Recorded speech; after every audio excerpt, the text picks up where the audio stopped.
요한이 옥에서 그리스도께서 하신 일을 듣고 제자들을 보내어 예수께 여짜오되 오실 그이가 당신이오니이까 우리가 다른 일을 기다리오리이까. 예수께 대답하여 이르시되 너희가 가서 듣고 보는 것을 요한에게 알리되 맹인이 보며 못 걷는 사람이 걸으며 나병한 자가 깨끗함을 받으며 못 듣는 자가 들으며 죽은 자가 살아나며 가난한 자에게 복음이 전파된다 하라. 누구든지 나로 말미암아 실족하지 아니하는 자는 복이 있도다 하시니라. 그들이 떠나매 예수께서 무리에게 요한에 대하여 말씀하시되 너희가 무엇을 보려고 광야에 나갔더냐? 바람에 흔들리는 갈대냐? 그러면 너희가 무엇을 보려고 나갔더냐? 부드러운 옷 입은 사람이냐? 부드러운 옷을 입은 사람들은 왕궁에 있느니라. 그러면 너희가 어찌하여 나갔더냐? 선자를 보기 위함이었더냐? 옳다. 내가 너희에게 이르노니 선자보다 더 나은 자니라. 기록된 바 보라 내가 내 사자를 내 앞에 보내노니 그가 내 길을 내 앞에 준비하리라 하신 것이 이 사람에 대한 말씀이니라. 내가 진실로 너에게 말하노니 여자가 낳은 자 중에 새 요한보다 큰 이가 일어남이 없도다. 그러나 천국에서는 극히 작은 자라도 그보다 크니라. 아멘. 옛날 어느 바닷가 마을에 두 형제가 다른 사람의 배를 훔치려고 작정을 하고 그 배를 훔치다가 발각이 돼서 붙잡히고 말았습니다. 분노한 마을 사람들이 있을 수 없는 일이다. 둘을 목을 매달아야 된다라고 하는 그런 의견이 모아졌습니다. 그랬는데 촌장이 일어나서 이야기를 아무리 악하다 할지라도 그들의 생명을 뺏는 것은 우리에게 있는 게 아닌 것 같다. 그 대신에 도둑질했다라는 표시를 남겨서 저 사람들이 평생 어디를 가도 편할 수 없을 것 같으니까 우리 그렇게 해서 죄를 후회하게 만들자라고 하는 제안을 해서 동의를 받아냈습니다. 그래서 마을 사람들이 그 두 형제의 이마에다가 시프 그래가지고 ST라고 하는 영문 이니셜을 새겨놨습니다. 배도둑이라고 써놓은 거죠. 그래서 사람들은 그 형제들을 볼 때마다 야 저기 ST가 지나간다, 배도둑 놈 지나간다 뭐 이러면서 손가락질하고 놀려대고 웃어댔습니다. 자기들이 도둑질한 잘못은 있지만 마을 사람들이 지속적으로 그것을 지적하고 조롱하는 것 때문에 너무 힘든 형은 몰래 그 마을을 떠나서 다른 마을로 옮겨갔습니다. 그런데 그 마을에 갔더니 또 그 마을에서 궁금한 거죠. 당신 이마에 쓴 그게 무슨 뜻입니까? 설명하는 것도 한두 번이고 너무 자주 그 질문을 듣다 보니까 너무 힘들어서 사람들이 없는 곳으로 찾아 들어가다 보니까 산골로 들어갔고 거기서 힘든 세월이 지나다가 일찍 세상을 떠나게 됐습니다. 하지만 동생은 밤중에 몰래 떠난 형을 따라서 자기도 떠난 것이 아니라 그 마을에 그대로 남았습니다. 어디 가든지 내가 ST라고 하는 단어를 붙이고 있는 한 누구에게나 질문을 받게 될 텐데 차라리 아는 사람들 속에서 죗값을 치르면서 살겠다. 그런 마음을 가지고 조롱과 비난을 견뎌냈습니다. 세월이 흐르다 보니까 사람들도 놀리는 것도 이제 지나갔고요. 마을 사람들의 비난도 사라지는 가운데 그 마음을 다시 잡은 동생의 생활 때문에 오히려 사람들은 그 동생을 칭찬하기 시작을 했고 나이가 들어서 노년의 모습을 보면서 사람들이 지나간 사람들이 와서 저 ST가 뭡니까? 라고 물었더니 배도둑이 아니라 성자의 약자 세인트입니다. 세인트. 저분은 그런 분입니다. 라고 얘기했다고 하는 거죠. 우리가 오늘 말씀 속에서 볼 때 세례 요한이 감옥에 갇혀 있으면서 예수님이 오실 그일까라고 하는 궁금증을 갖게 되어졌습니다. 제자들 통해서 예수님이 무엇을 하고 계시는지도 듣고 있고 그 내용을 알지만 그럼에도 불구하고 예수님이 진짜 그분이실까? 내가 감옥에 갇히기 전에 내 뒤에 오시는 분은 성령과 불로 세례를 주실 것이다 라고 내가 예언을 했고 그분의 신발끈을 벗길 자격도 없다라고 말했었는데 과연 그분인가를 좀 확인하고 싶다라고 하는 것이죠. 그래서 제자들을 통해서 질문했더니 예수님께서 4절과 5절로 답을 주셨습니다. 너희가 가서 듣고 보는 것을 요한에게 알려라.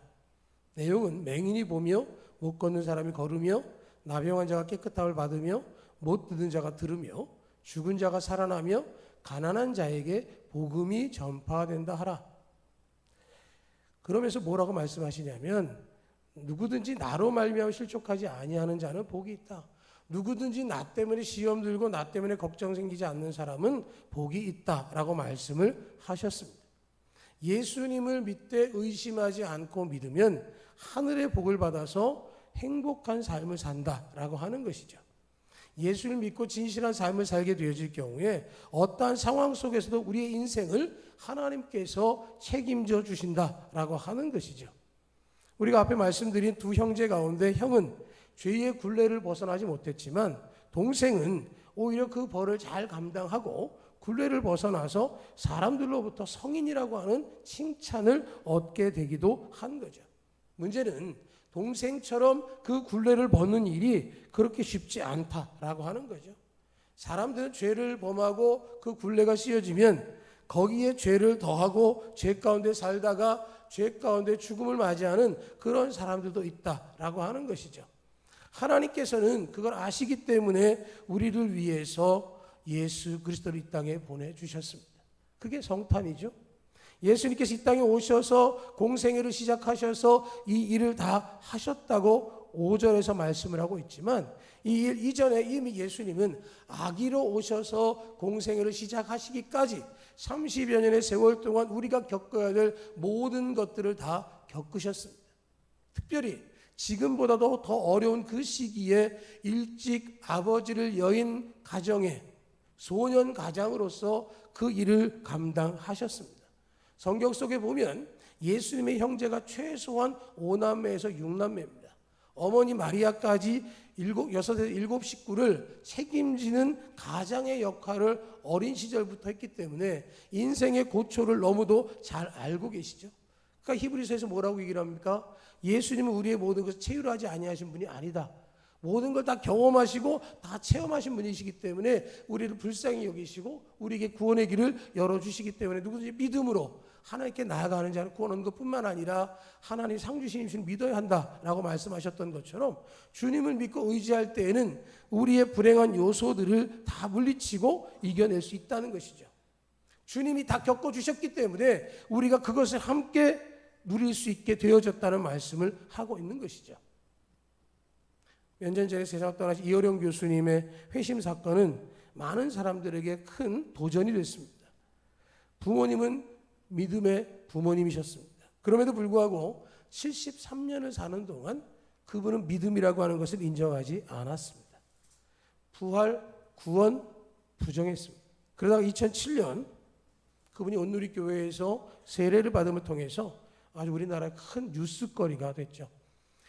이어령 교수님은 책도 많이 쓰셨고요. 그분이 돌아가시기 전에 마지막 인터뷰, 그분의 어떤 약간의 다큐멘터리 비슷하게 한 인터뷰 내용을 보면 그분은 정말 나이에 답지 않게 얼리 어답터였습니다. 모든 것에 아주 첨단을 다녔고요.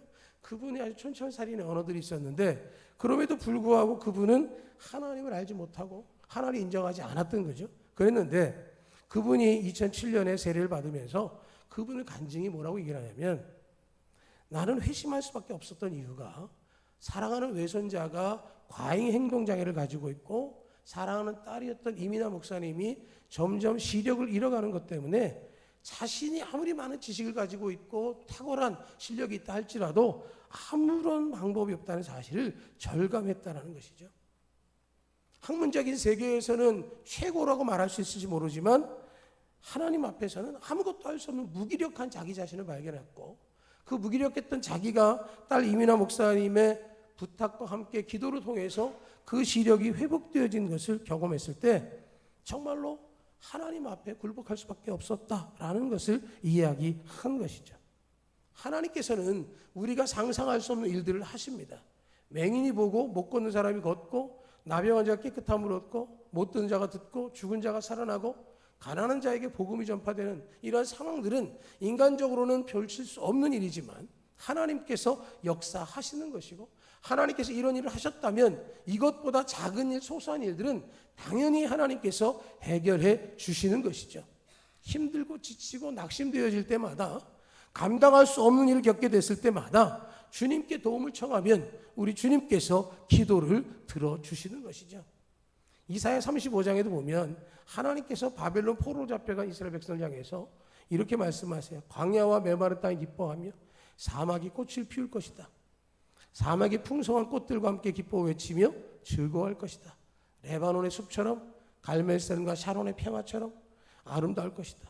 모든 사람이 여호와의 영광을 보며 우리 하나님의 광채를 보게 될 것이다. 그러니까 너희는 약하고 힘없는 자들을 격려하고 붙들어자며 두려워하는 사람들이 이렇게 말하라. 너희는 용기를 가지고 두려워하지 말라. 너희 하나님 오셔서 너희를 구하시리라. 좌절과 절망의 상황, 바벨론의 포로로 잡혀가서 70년의 포로 생활을 하고 있는 그들을 향해서 절망이 아니라 희망을 이야기하고 하나님이 약속된 땅을 바라볼 때에 아름다움을 회복하게 하시고 이 모든 것들은 하나님께서 책임져 주실 것이라는 말씀을 하고 있는 것이죠. 용기를 갖고 두려워하지 말아라. 하나님께서 직접 구하러 오실 것이다.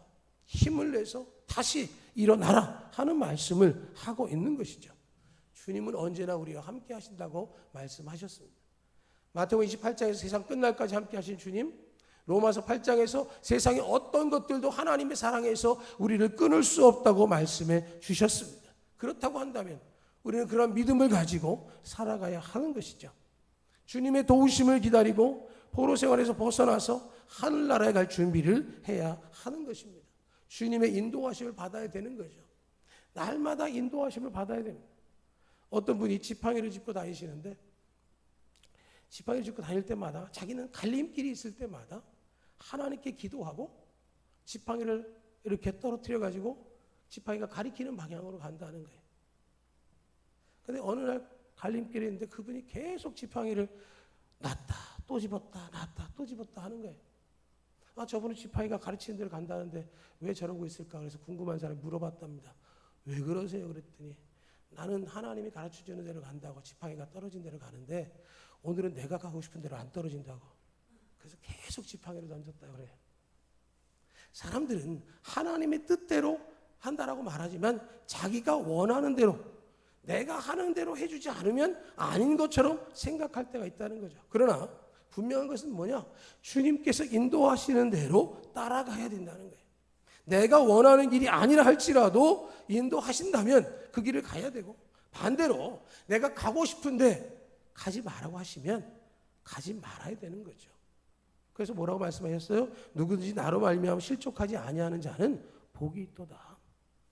내 선택이 아니라 주님의 선택에 맡기고 나가는 사람은 복이 있다고 말씀을 하고 있는 것이죠. 내가 가진 지식, 내가 가진 경험, 나의 소원 아니라는 거예요. 오직 말씀에 비추어 하나님의 음성에 따라서 판단되어지는 것이죠. 이어령 박사는 73세에 깨달았다고 한다면 여러분들은 이어령 박사도 훨씬 더 훌륭하신 분입니다. 주님의 음성에 응답하고 있고 믿기 시작했기 때문에 그 역사가 일어난다라고 하는 것이죠. 그렇기 때문에 주님의 오심을 기다리면서 참고 기다리고 인내해야 하는 것입니다. 믿음을 통해서 어려움이 있다 할지라도 인내하는 훈련이 되어져야 하는 것이죠. 어떤 분이 이렇게 얘기했습니다. 자기는 어려움이 닥치면 예수님이 십자가를 생각한다는 거예요.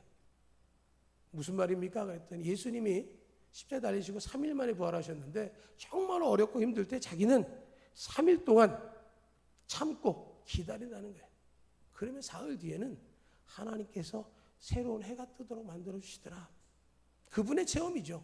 그분의 경험입니다. 그러나 무슨 이야기냐면 그만큼 문제가 벌어졌을 때 문제에 집중하는 것이 아니라 문제 뒤에 해결자가 되시는 주님을 바라본다라고 하는 것이죠.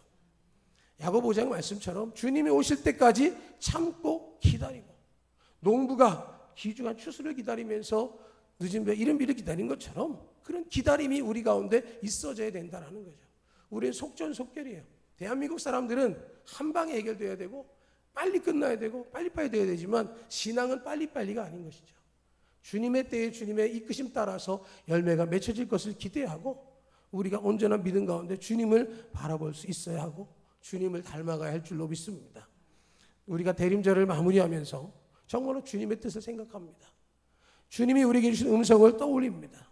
내가 선택하는 것이 아니라 주님이 선택하는 것이고 어렵고 힘든 일이 닥친다 할지라도 내가 그 문제에 빠져드는 것이 아니라 그 문제의 해결자 되시는 우리 주님을 바라보고 나아간다면 주님 우리에게 확실히 복된 길로 인도해 주실 줄로 믿습니다. 힘들고 어려울 때에 더 힘을 주고 더 용기를 내고 주님이 가신 그 길을 열심히 갈 때 주께서 약속하신 아름다운 열매를 맺게 될 것을 기대하고 주님과 함께하는 우리 모두 될 수 있기를 주의 이름으로 축복합니다.